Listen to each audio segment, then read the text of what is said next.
মোৰ নাম বাগেশ্ৰী কটকী আজি মই আপোনাক সোধা আগতে মই ল'ৰা ছোৱালীক দুটামান প্ৰশ্ন কৰোঁনে প্ৰথম প্ৰশ্নটো কৰিব বিচাৰিছোঁ যে ইয়াত থকা কোনে কোনে ফিকশ্যন পঢ়ি ভাল পোৱা ৰেইজ ইয়ৰ হেণ্ড আৰু নন ফিকশ্যন কোনে পঢ়ি ভাল পোৱা অ'কে ফাৰ্ষ্ট কুৱেশ্যনটো সুধিছোঁ আকৌ আগলৈ যাওঁ কোনে কোনে কিতাপ পঢ়ি ভাল পোৱা তথাপিও চবে খোৱা নাই বিটেক ট্ৰুথ নহয়নে অ'কে চ' আৰু এটা মই সুধিব বিচাৰোঁ যে ছাৰে বহুত কেইখন কিতাপ লিখিছে যিবিলাক ছ'চিয়েল এৱেৰনেছৰ ওপৰত ৱাইল্ড লাইফ কনজাৰ্ভেশ্যনৰ ওপৰতো বহুত কিতাপ লিখিছে মানে প্ৰায়খিনি গোটেই য়াং এডাল্টছটো গোটেইখিনি এটা কজ লৈ পেলাই লিখিছে যাতে এটা মেছেজ সকলোৰে কাৰণে যায় চ' তোমালোকে এনেকুৱা কিবা কিতাপ পঢ়িছা নেকি যিটো তুমি ভাবা যে এই কিতাপখন পঢ়াৰ পিছত I want to change my society my Assam my India চব চেঞ্জ কৰিব বিচাৰিছোঁ এনেকুৱা কিবা কিতাপ পঢ়িছানে raise your hand I give you the mic কোনখন কিতাপ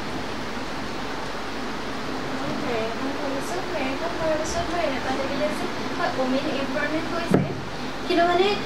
আজিকালি ক'ৰবাত নহয় ক'ৰবাত হ'লেও ৱমেনৰ মানে এডুকেশ্যনৰ ওপৰত কিছুমান বাধা দিয়ে সেই বাধাখিনি মানে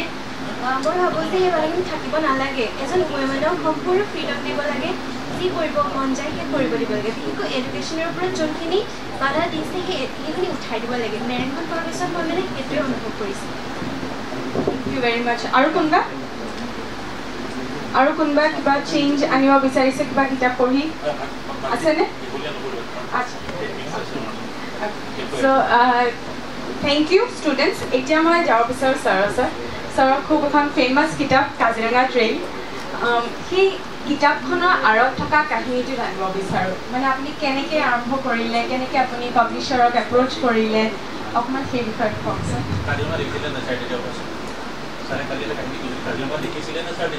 অঁ আপুনি কাজিৰঙা তেতিয়া দেখিছিলেনে দেখিছিলে নিশ্চয় আপুনি শ্বিলংহে শ্বিলঙৰ কাহিনীটো তাৰমানে মই প্ৰায় 10 বছৰমান বয়সত মই স্কুলৰ পৰা আহোঁতে আমাৰ উইণ্টাৰ ভেকেশ্যন আছিল সদায় উইণ্টাৰত স্কুলটো বন্ধ থাকে মই যোৰহাটলৈ আহোঁ তেতিয়া এবাৰ মা দেউতাহঁতে কাজিৰঙালৈ ফুৰিবৰ কাৰণে লৈ গৈছিলোঁ তেতিয়া এই আমি হাতীৰ ওপৰত উঠি পেলাই কাজিৰঙাখন চাইছিলোঁ আৰু হঠাতে এই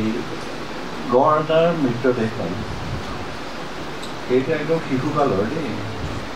তাৰ এতিয়া মাউথটোৱে নামি পেলাই ক'লে যে এইটো গড় হত্যাকাৰীয়ে মাৰিছিল কিয়নো তাৰ শিংডাল কটা আছিল মই মানে তেতিয়া একদম কান্দি গৈছিলোঁ সৰুতে অলপ বেছি ইম'চনেল আছিলোঁ যে মানুহ ইমান নিৰ্দয়ী হ'ব পাৰেনে যে এনেকুৱা জন্তু এটা আৰু গড়টোৰ নিচিনা মেগনিফিচেণ্ট জন্তু কিজনী পৃথিৱীত নাই হাতীতকৈও বেছি মেগনিফিচেণ্ট গড় খালি অকল খৰ্গডালৰ কাৰণে এনেকুৱা হত্যা কৰিব পাৰে সেই ভাৱধাৰাটো মোৰ একদম সৰুকালৰ পৰাই মনত থাকিল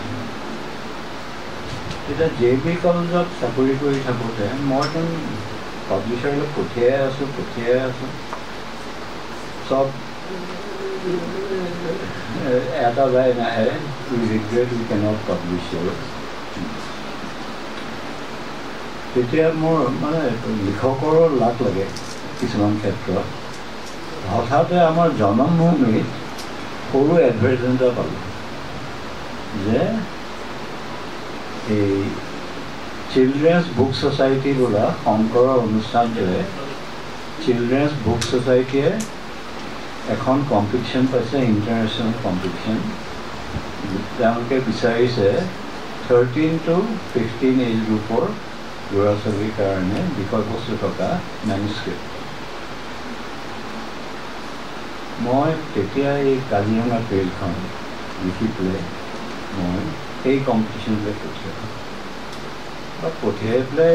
আমাৰ অসমীয়া মানুহ অলপ আত্মবিশ্বাসটো কমেই ভাবিছিলোঁ পঠিয়ালোঁ আৰু ক'ত কি হ'ব হঠাতে এদিন চিঠি আহিল যে তোমাৰ মেনুস্ক্ৰিপ্টখনে সেই ইণ্টাৰনেশ্যনেল কম্পিটিশ্যনৰ প্ৰথম পুৰস্কাৰ পাইছে আৰু দ্বিতীয় পুৰস্কাৰ ইংলেণ্ডৰ কেথলিন অলফ্ৰে পাইছে যেতিয়া মই শংকৰৰ পৰা এই মেডেলটো আৰু এৱাৰ্ডটো আনিবলৈ গৈছিলোঁ শংকৰে ক'লে যে you have bested the British at their own game হেনো তুমি ফাৰ্ষ্ট হ'লা আৰু এই ইংলেণ্ডৰ এইজনী ছেকেণ্ড হ'ল মই ভাবিছোঁ তাৰ মূলতে আছিল তেতিয়ালৈকে ভাৰতীয় চৰিত্ৰৰ আৰু ভাৰতীয় বিষয়বস্তু লৈ পেলাই চেমনীয়াসকলে তেতিয়ালৈকে একো লিটাৰেচাৰ নাছিল সকলোৱে যি অলপ দিয়াৰ আগতে কৈ গ'লে যে এই হেৰি পটাৰ ফিনমিনাৰ কথা সেই সময়ত একোৱেই নাছিল Kaziranga trail was the first book for young adults to have Indian characters and Indian background also conservation as well motive তাৰ আগতে মানুহে কনজাৰ্ভেশ্যন কি চিনিয়ে নাপায় এতিয়া তোমালোকে যদি মোৰ কেতিয়াবা মোৰ দৰে যোৱা মই এই কিতাপ এখন দেখুৱাম সেইখনত 1001 books you must read before you grow up এই কিতাপখন পাব্লিছ হৈছে এই তোমাৰ এই নিউয়ৰ্ক পাব্লিকেশ্যনত এটা জুলিয়া এক্লেচাৰে এডিট কৰা গোটেই পৃথিৱীৰ 1001খন কিতাপৰ এই ডন কুইজৰ পৰা আৰম্ভ কৰি বহুত হেৰি আছে তাত দুখন কিতাপ আছে এখন হ'ল অনিতা দেশাৰ ভিলেজ বাই দ্য চি আৰু ছেকেণ্ডখন হ'ল এই Kaziranga trail by somebody called Arup Kumar Dutta সেই তাত ৰাইট আপটোত right out of British journalism that this book had a motive which for the first time a conservationist before his time conservationist অহাৰ আগতে লিখা এখন উপন্যাস সেইটো হেৰি মোৰ ৱেবছাইট এটা আছে মোৰ অফিচিয়েল যিটো ৱেবছাইট অৰূপকুমাৰ.com তাত তোমাৰ এই কথাখিনি অলপ সন্নিৱিষ্ট কৰা আছিলে ধন্যবাদ ছাৰ লাষ্ট এটা কুৱেশ্যন সুধিব বিচাৰোঁ এইটো হৈছে যে আপোনাৰ এই কাজিৰঙা ট্ৰেইল এখন মুভিও হৈছে ৰাইনো বুলি আপুনি চাইছেনে মই গালি পাৰিছোঁ সেইটোৱে সুধিব বিচাৰিছোঁ মানে কিমান জাষ্টিছ কৰিছে আপোনাৰ কিতাপখনত মানে এই বহুত ষ্টৰি আছে মই ক'লে তোমালোক বৰ হৈ যাব ইয়াত আমাৰ যোৰহাটৰ এজন বিশিষ্ট নাগৰিক বিভূচৰণ বৰুৱা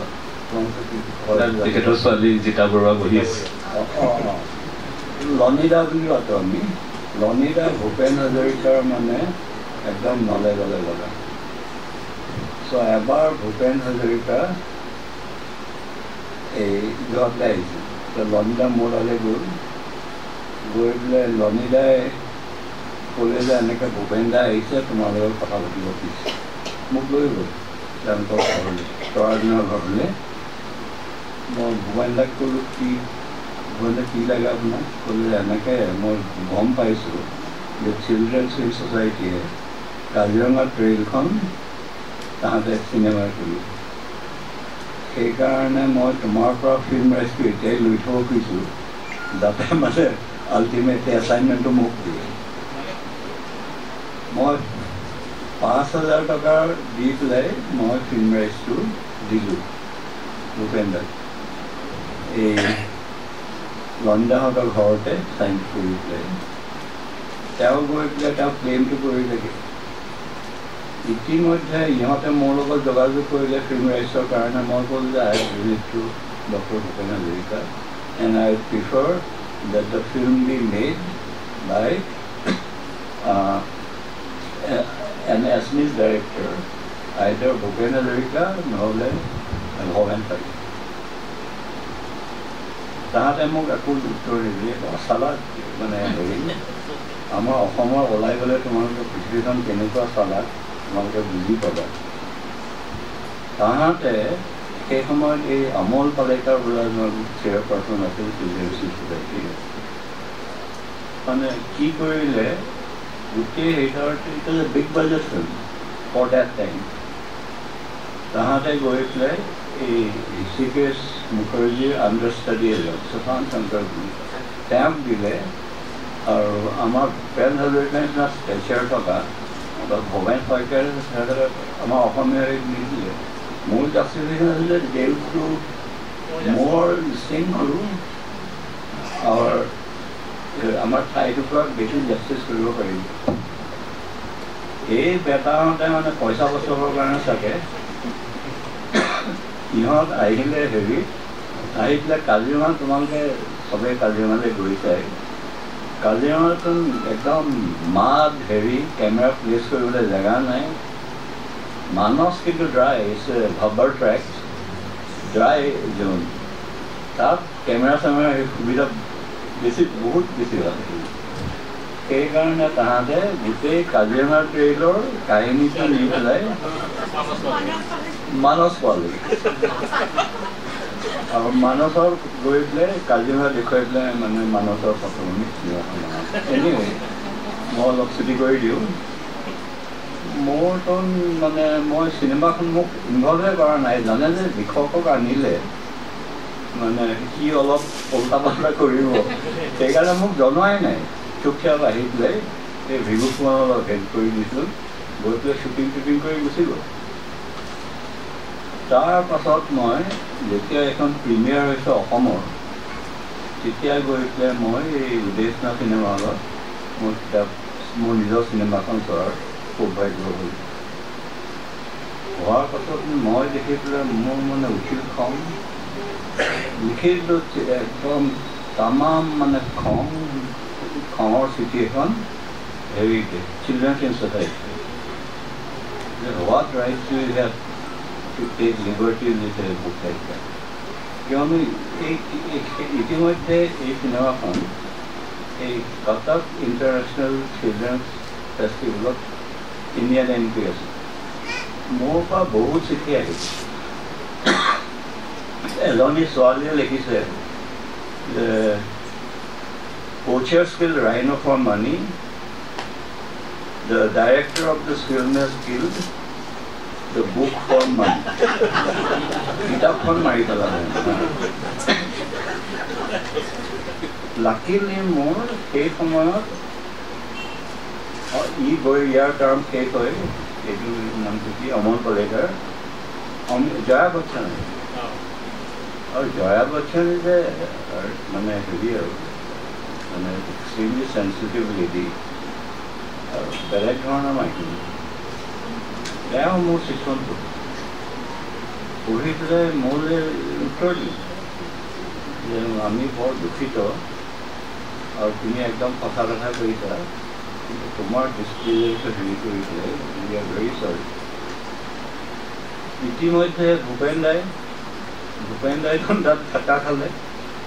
আহি পেলাই এদিন আহি পেলাই এইবাৰ মই লণ্ডে তালৈ যোৱা নাই লণ্ডে মোৰ ভূপেন আমাৰ গ'লে গৈ পেলাই একদম ধাম ধুম উজাৰি চিলড্ৰেনছ আৰু অমল পালেকাৰ গালি পাৰে মই ভূপেন হাজৰিকাই যে তেনেকুৱা গালি পাৰিব পাৰে সপোনতো কল্পনা কৰিব আৰু যে আনৰ ঘৰ সেইটো নাই আৰু আমাৰ ড্ৰয়িঙত বহি পেলাই ধাম ধুম জাৰি মানে মই নকওঁ কি ধৰণৰ গালি এতিয়া মোক ক'লে যে হেৰি তুমি কাম এটা কৰা মই তোমাৰ পইচাটো ঘূৰাই নলওঁ এডভান্সটো যে দিছোঁ হেৰি তুমি তাৰ সলনি মোক এটা বেলেগ স্ক্ৰিপ্ট কেইটামান বনাই দিয়া যাতে টিভি স্ক্ৰীণ বনাব পাৰোঁ মই আৰু নহ'লে ষ্টৰিটো গৈ থাকিব এতিয়া ইতিমধ্যে এই জয়া বচ্চনে ক'লে আমি গোটেই চিনেমাখন ৰিৱৰ্ক কৰিছোঁ ঋষিকেশ মুখাৰ্জীয়ে নিজেই কৰিছে we'd like to invite you to the preview of the film by the Bombay audience. No Bombay le kahate loi gol aru eta khub informed audience agot cinema re-screening hoar pasot more opinion bisare moi aru sudhira palo ki moi dham dham lagile moi kolu je this maker of this film, he has totally betrayed the interests of his young audience. And he Hamdum Kulu. Jaya Bachchan Uthil, no, Mr. Doctor. How is the director? You should not cast such aspersion. The young audience of one organizer in Gopata. No, madam, I'll just give you one example. In that film, there is a shot of a rhino carcass being fed upon by vultures. Oguna Kaitava, a goror, ongal. But any child in Assam will tell you, that is not the carcass of a rhino, it is the carcass of a buffalo. Mane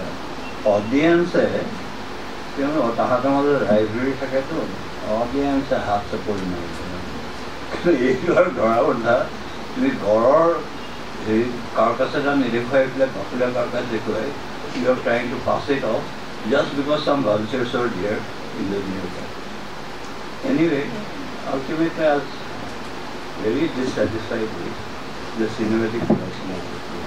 Sir, Digontarai আপোনাক শেষত এটা প্ৰশ্ন সুধিব পটককৈ এটা কথা সুধিছোঁ sir আপুনি আমাৰ প্ৰিয় লেখক আপোনাৰ প্ৰিয় লেখক কোন মোৰ Salman Rushdie মানে one of them Salman Rushdie Midnight Children or the Conjuring আৰু বহুত আছে মই সাহিত্যৰ শিক্ষকটো আৰু ছাত্ৰ এইখানে বহুত এইবিলাকৰ লিখিব নোৱাৰি অসমীয়া চুটি গল্পৰ লিখক হিচাপে মই আটাইতকৈ প্ৰিফাৰ কৰোঁ আমাৰ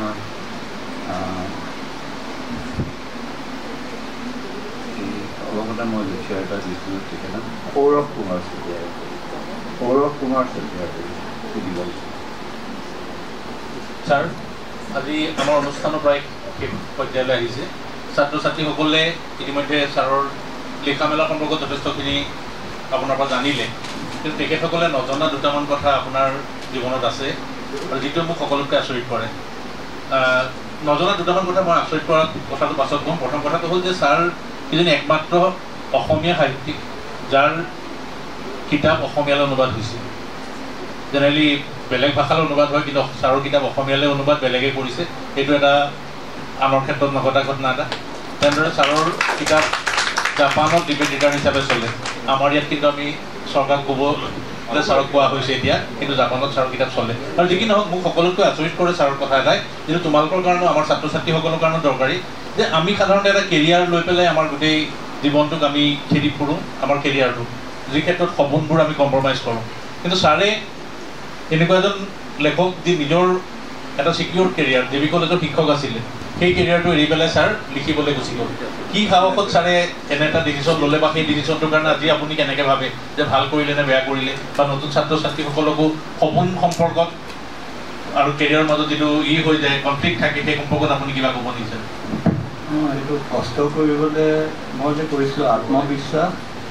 চেল্ফ কনফিডেন্স আৰু কষ্ট কৰাৰ ক্ষমতা এই দুইটা নহ'লে জীৱনত কোনো ছাকচেছফুল হ'ব নোৱাৰে আৰু মোৰ সেই আত্মবিশ্বাসটো আছিল আৰু আত্মবিশ্বাসটো দুগুণ কৰি দিলে যেতিয়া কাজিৰঙা ট্ৰেইনখনে এই পুৰস্কাৰটো পালে আৰু বেষ্ট চেলাৰ হৈ গ'ল তাৰপৰা মই পাব্লিছাৰৰ ওচৰলৈ যোৱাতকৈ পাব্লিছাৰ মোৰ ওচৰত থাকিবলৈ আৰম্ভ কৰিলোঁ তেতিয়া মই জানিলোঁ যে this is an opportunity time আৰু লগতে মই কালি কৈছিলোঁ যে মই শিক্ষাবৃত্তিটো ইমান চিৰিয়াছলি লৈছিলোঁ আৰু মোৰ তোমালোকেও হয়তো সেইটো হেৰি কৰিবা যে মই মানে অকণো ক্ৰুটি মই কৰা নাছিলোঁ ইন মাই টিচিং কেৰিয়াৰ কিন্তু ৰাইটিং কেৰিয়াৰ আৰু টিচিং কেৰিয়াৰ চাইমুলটেনিয়াছলি ৰাখিবৰ কাৰণে one you have to compromise with the other. I was not willing to make that compromise. সেইকাৰণে মই শিক্ষা এৰি পেলাই মই ফুল টাইম লিখক হ'লে মানে কিছুমানে হয়তো শিক্ষাও কৰিব এইপিনে লিখিব আৰু এটাক অলপ গায়ে দি পেলাই ইটোত বেছি ফ'কাছ কৰিব সেইটো মই বিচৰা নাছিলোঁ সেইকাৰণে মই চাকৰি এৰি পেলাই ট্ৰাই কৰা কিন্তু হয় কাজিৰঙা ট্ৰেইলৰ ছাকচেছে সঁচাকৈ মোক মানে অনুপ্ৰাণিত কৰিছে আমি অনুষ্ঠানটোৰ অন্তিম পৰ্যায়ত উপনীত হৈছোঁ এওঁ কোৱা মতে মোক ব্ৰেড এণ্ড বাটাৰ এতিয়া অইল ইণ্ডিয়াই মোক কমিশ্যন কৰিছিলে আৰু অলপ ফেমাছ হ'লে সেইটোৱে সুবিধা মানুহে আহি পেলাই ঘৰত আহি পেলাই কিবা এটা মানে ৰিকুৱেষ্ট কৰে এতিয়া অইল ইণ্ডিয়াৰ টিমটো আহিলে এই অইল ইণ্ডিয়াৰ ওপৰত কিতাপ এখন লিখিব পাৰে এমাউণ্ট দে অফাৰ দি মই নকওঁ নহ'লে মোৰ ইনকম টেক্সত প্ৰব্লেম হ'ব কিন্তু হেৰি এই যথেষ্ট এমাউণ্ট ঠিক তেনেকৈ সুপ্ৰিম কোৰ্টে এপ্ৰ'চ কৰিলে আমাৰ গুৱাহাটী হাইকোৰ্টখন এইখন এখন মানে অদ্ভুত হাইকোৰ্ট ভাৰতবৰ্ষৰ only High Court which at one time had jurisdiction over 7 states, the courts of 7 states. In the Supreme Court, I approached hands-on operator. These are in-house publications. Railway North Eastern rail system to final frontier. তেওঁলোকে এইবিলাক কিতাপ মাৰ্কেটত নিদিয়ে সেইকাৰণে unicorn এতিয়া পোৱা যাব এখন প্ৰাইভেট পাব্লিচাৰে হেৰি কৰিছে বা ব্ৰহ্মপুত্ৰখন পোৱা যাব কিন্তু কেইখনমান কিতাপ কেইখন মানে অলপ নিজে খাতি কৰি উলিয়াব লাগিব 1999 চনৰ পৰা 89 চনৰ পৰা 81 চনলৈ মই আপোনাৰ অনাৰ্ছৰ ষ্টুডেণ্ট আছিলোঁ আপুনি শিক্ষকতাৰ কথা কৈছে কাৰণে মই সকলোৱে জানিবৰ কাৰণে মই ক'ব কৈছোঁ যে মোৰ 20 বছৰৰ জীৱনত আজি মোৰ 65 বছৰ 20 বছৰীয়া জীৱনত মোৰ বৌদ্ধিক অক্ষতা বঢ়োৱাৰ আদিপাত শিকাইছিল অভিজ্ঞ ছাৰে সেইবাবেই মই কৈছোঁ যে অভিজ্ঞ ছাৰক লগ পোৱা মই যিমান লগ পালোঁ মই নৱকান্ত বৰুৱা ছাৰক লগ পাইছোঁ ৰবীন্দ্ৰনাথ শইকীয়াক পাইছোঁ বসন্ত বৰুৱাক পাইছোঁ দেৱেন্দ্ৰক পাইছোঁ মোৰ ক্ষেত্ৰত জীৱনৰ লগ পোৱা টিচাৰসকলৰ ভিতৰত অভিজ্ঞ ছাৰতকৈ আজিলৈকে মই দ্বিতীয়জন বেছি মানে উদ্যোগী আৰু মানে সক্ষম শিক্ষক পোৱা নাছিল সেয়ে মোৰ তেখেতৰ প্ৰতি শ্ৰদ্ধা দ্বিতীয়তে তেখেতে জনদান বহুৱাইছিল আপোনালোকে হয়তো জানিব যে আধুনিক কবিতাৰ প্ৰথম স্ফুৰণটো জনদানৰ কবিতাতে হৈছিল ছাৰে আমাক এইটো কথা কৈছিল আৰু T.S. এলিয়টো হৈছিল আৰু লিটাৰেৰী হিষ্ট্ৰী অফ লিটাৰেচাৰ আৰু আজি মই 44 বছৰ ইংৰাজী সাহিত্য ভালকৈ পঢ়াই নাই মাজে মাজে পঢ়িছোঁ কিন্তু ছাৰে যিখিনি মোক সাহিত্য পঢ়াৰ যিখিনি কথা শিকাই থৈ গৈছিল আজিও মই পঢ়ি থাকোঁ আৰু তেখেতৰ এটা কথা মই ক'ব খুজিছোঁ 1979 চনত তেখেতে এটা পুৰস্কাৰ পাইছিলে ইউৰোপত যাবলৈ ছাৰ মনত আছে নেকি এটা নেহেৰুৰ ওপৰত এখন হেৰি কৰিছিলে ইণ্টাৰনেশ্যনেল পুৰস্কাৰ পাইছিলে আমি যেতিয়া পঢ়ি আছোঁ ছাৰ আপুনি ইউৰোপৰ পৰা আহি আমাক জনাইছিলে দ্বিতীয়তে মই শেষ কৰিব কৈছোঁ আপোনাৰ আহোমস্খন মই পঢ়িলোঁ খুবেই ভাল লাগিল আৰু আপুনি অসমৰ সামাজিক জীৱনৰ ইতিহাসৰ ওপৰত যি আহোম লিখিলে আৰু অসমীয়া জাতিৰ আধ্যাত্মিক যাত্ৰাটোক আপুনি লৈ চেভিয়াৰ লিখিলে ছ'চাইটি আৰু দুইটাই আমাৰ সামাজিক জীৱনৰ আমাৰ অস্তিত্বৰ দুটা দিশ প্ৰতিফলন কৰিছে আৰু ব্যক্তিগতভাৱে মই ভাবোঁ আপোনাৰ দি আহোমস্খন great saga of 600 years of servitude. অসমীয়া জাতি ধন্যবাদ।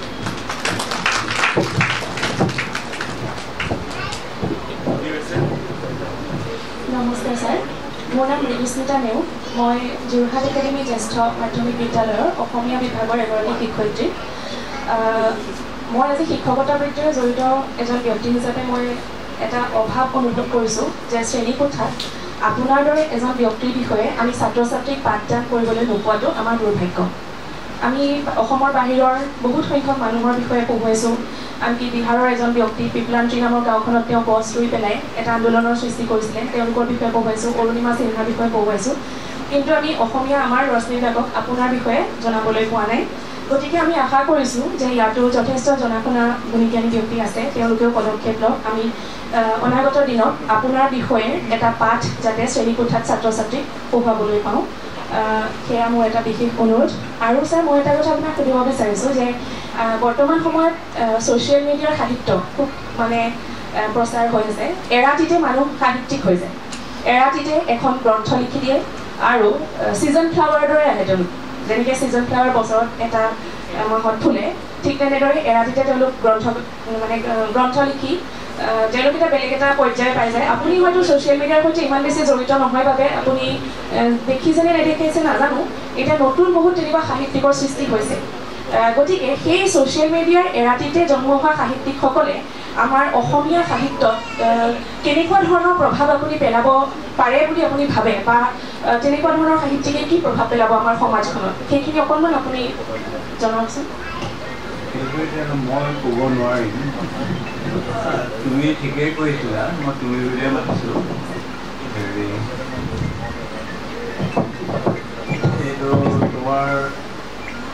ছ'চিয়েল মিডিয়াৰ পৰা মই দূৰতে দিলোঁ। মই একেবাৰে আঁতৰত থাকোঁ। ফেচবুক মই এইবিলাক হেৰি নকৰোঁ। খালি এতিয়া আৰু বাধ্যত পৰি হোৱাটছএপত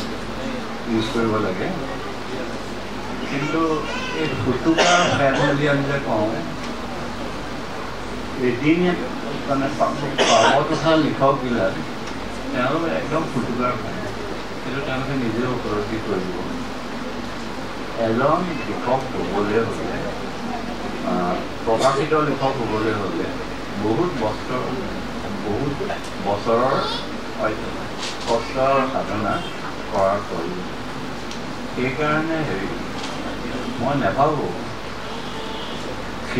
ক্ষণস্থায়ী কিছুমান লিখক ওলাব পাৰে, কিন্তু তেওঁলোকৰ লাষ্টিং ইম্পেক্ট কেতিয়াও নহয়। ধন্যবাদ। আমি আচলতে আহি অনুষ্ঠানৰ সামৰণি পৰ্যায়ত উপনীত হৈছোঁহি।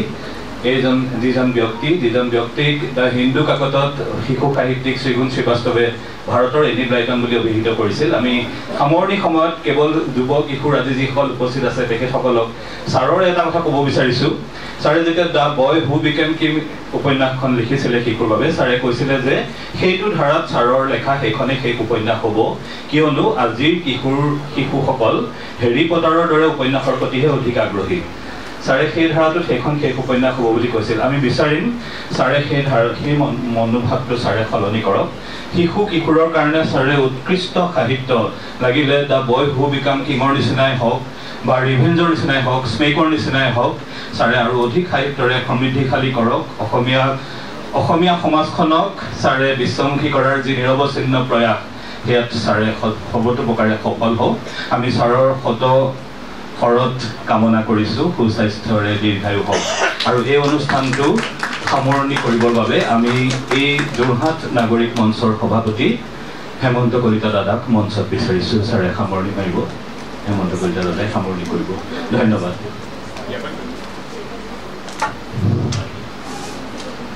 শ্ৰদ্ধাৰ অৰুব্ৰত ছাৰ, ইয়াত উপস্থিত আৰু আজিৰ অনুষ্ঠান পৰিচালনা কৰা আকাশদ্বীপ ঠাকুৰ আৰু মুকুল বৈশ্য সমন্বিতে প্ৰতিমণ্ডলী, আৰু ইয়াত অংশগ্ৰহণ কৰা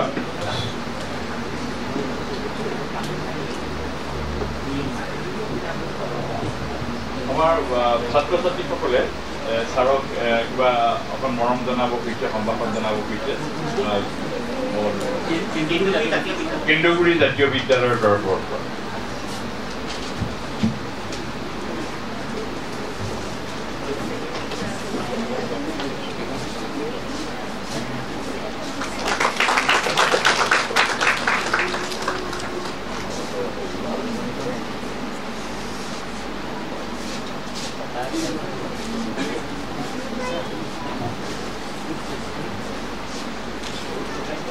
আমি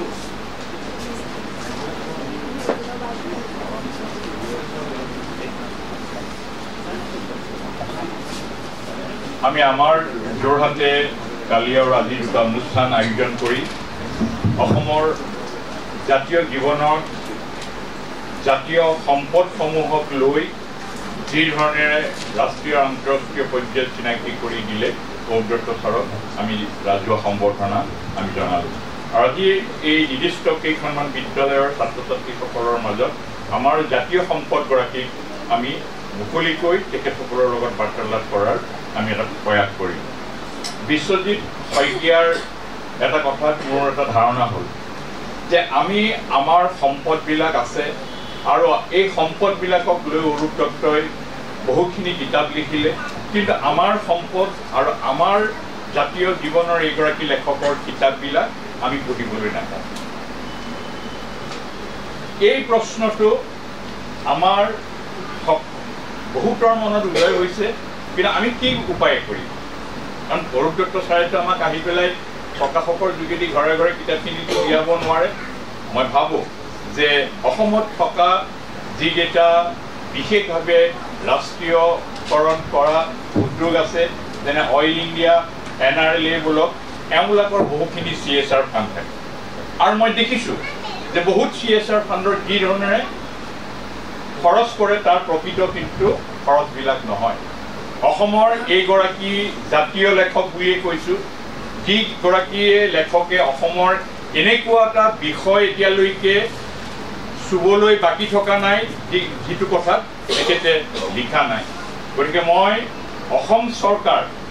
আৰু এইকেইটা কোম্পেনীক অনুৰোধ জনাম যাতে তেখেতৰ লিখাখিনি, মই নাজানো সকলোবিলাক কিতাপ যিবিলাকে পাব্লিচাৰ আছে তেওঁলোকে ৰাইটটো দিবনে নিদিয়ে, বা যিখিনি পাৰে সেই সম্পৰ্কে চৰকাৰ আৰু আজি আমি এখন সমিতি গঠন কৰিম। সেই সমিতিখনে এই প্ৰক্ৰিয়াটো যাতে অসমৰ প্ৰতিঘৰ মানুহে এটা উপযুক্ত মূল্যত পাব পৰাকৈ কিতাপখিনি আমাক দিয়ক। কাৰণ যদি আহোমখন যদি আমি পাবলৈ হয় তেনেহ'লে সকলোৱে পঢ়িবলৈ অনুবাদ হ'ব লাগিব। আজি যদি কাজিৰঙাৰ বিষয়ে যদি ভালকৈ অনুবাদ হ'ব লাগিব, বিভিন্ন বিষয় আছে। আজি হাইকোৰ্টৰ বিষয়ে ইমান তথ্য সমৃদ্ধ কিতাপ, আজি ইণ্ডিয়ান ৰেলৱেত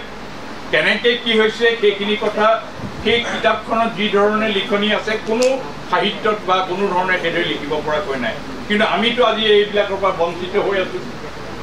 কাৰণ সেইখন কমিশ্যন কিতাপ আপোনাৰ কোম্পেনীয়ে যেনেকৈ দিয়ে তেনেকৈহে পঢ়িব পৰা যাব। গতিকে সেইখিনি তেওঁবিলাকৰ অকল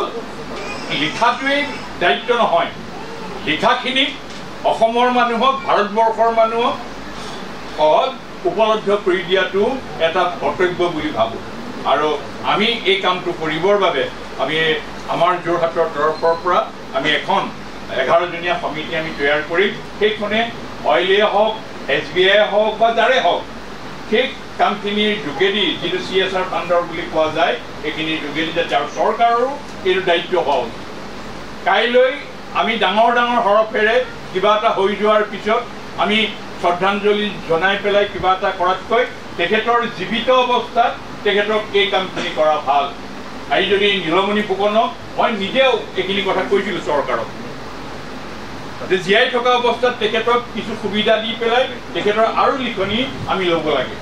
আজি নগেন শইকীয়াক আজি সকলো ক্ষেত্ৰতে সহায় কৰি পেলাই আজি নগেন শইকীয়াই যাতে আমাৰ জাতীয় জীৱনলৈ সেৱা কৰিব পৰা ব্যৱস্থাটো হ'ব লাগে। আজি অৰূপ কুমাৰ দত্তক চৰকাৰৰ পিনৰ পৰা বিশেষ ধৰণেৰে সুবিধা প্ৰদান কৰি আৰু বিষয়ত লিখা, কাৰণ এখন কিতাপ লিখিবলৈ তেখেতে কৈছে যে 2 বছৰ ধৰি এজন মানুহ অহা যোৱা মেলা ফটো তোলাৰ পৰা কিমানখিনি খৰচ, সেই খৰচখিনি কিয় চৰকাৰে কৰিব নোৱাৰে? অন্যান্য ক্ষেত্ৰত কৰাকৈ আজি অসমৰ এনেকুৱা অন্ততঃ 10জন ব্যক্তি আছে যাক চৰকাৰে ছবি অঁকাৰ ক্ষেত্ৰতে হওক বা লিখাৰ ক্ষেত্ৰতে হওক, অন্য ক্ষেত্ৰতে হওক এটা ৰাজকীয় বা চৰকাৰৰ ঘৰৰ পৃষ্ঠপোষকক কৰা দৰকাৰ। আৰু সেইবিলাকে জনমুখী চৰিত্ৰ। মই পুনৰ কৈছোঁ যে আমাক চিমেণ্ট আৰু ইটাৰ উন্নতিও লাগে আৰু অন্যান্য দিশে বিদ্যায়তনিক দিশতো সমাজখনে যাতে এটা নতুনত্ব পাব পৰা আৰু সেইখিনি নেতৃত্ব দিব পৰা বা সেইখিনি কৰিব পৰা যিখিনি গুণৰ অধিকাৰী সেইসকলক আমাৰ ৰাষ্ট্ৰীয় সম্পদ ৰূপে জাতীয় সম্পদ ৰূপে আমি ব্যৱহাৰ কৰাৰ ক্ষেত্ৰত আগবাঢ়ি যোৱাৰ প্ৰয়োজনীয়তা আছে মাত্ৰ আনুষ্ঠানিকতা ৰক্ষা কৰি পেলাই কিছুমান কামৰ যোগেদি কেতিয়াও চৰকাৰ জনমুখী হ'ব নোৱাৰে গতিকে সেইখিনি ব্যৱস্থা কৰোঁ আৰু ছাৰলৈ মোৰ আমাৰ অনুৰোধ কালি বহুতে প্ৰশ্ন কৰিছে যে ছাৰে গোটেই জীৱনটোক লৈ পেলাই তেখেতে এখন বিশেষভাৱে আপোনাৰ আৰম্ভণিৰ পৰা এটা যিটোক আমাৰ কি বুলি ক'ব আত্মজীৱনী বুলিয়ে ক'ব যাৰ যোগেদি অন্যান্য সকলে প্ৰেৰণা পাব পাৰে সেইখিনি যাতে আপুনি বিশেষভাৱে আৰু আকাশজিৎ ঠাকুৰে কোৱাৰ দৰে আপুনি এতিয়াও কেনেকুৱা লিখা উচিত যি লিখাই কিশোৰসকলক অধিক প্ৰাণৱন্ত কৰি তুলিব অধিক প্ৰেৰণাময় কৰি তুলিব আৰু আশাৰ সংসাৰ পাব গতিকে তেনেকুৱা ধৰণৰ লিখাৰ যোগেদি আপুনি